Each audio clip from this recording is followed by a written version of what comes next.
When the weather is hot, Goi Cuon or Vietnamese fresh spring rolls are a really great meal option.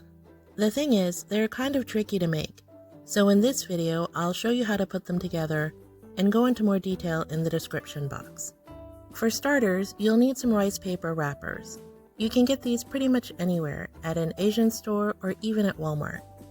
You'll need to dip them in a little hot water, and I have this handy thing that I got on Amazon. You can also just use a big plate. For my fillings, I like to use a combination of shrimp and sliced up omelet. That's just a 2-egg omelet made in a nonstick pan and sliced.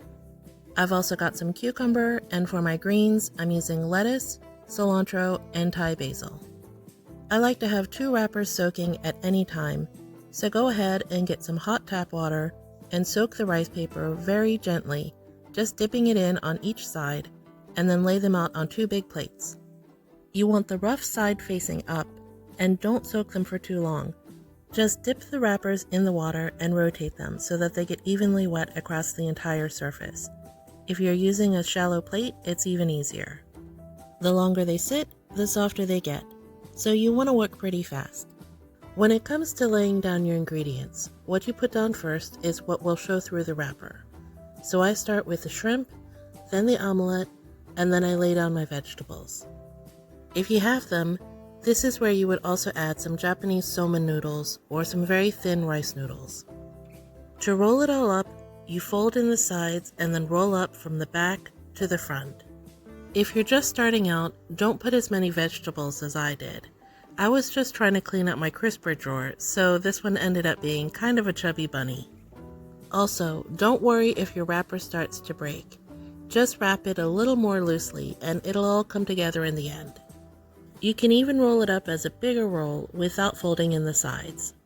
So just keep rolling until you use up all of your ingredients.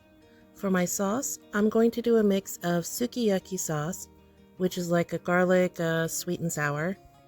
Then I'll add some hoisin sauce, which is sweet and a little bit umami, or of course you could use peanut sauce or whatever you'd like. Make sure you have some siracha on hand for people who like to make their sauce a bit spicy. And that's it. The next time you're craving a nice salad or you want to try making something different, think about this recipe. Goi Cuon is a really good option if you have a bunch of stuff that you just want to use up. Drop me a line in the comments and let me know what you think. Have you ever made these before? I'd love to hear from you.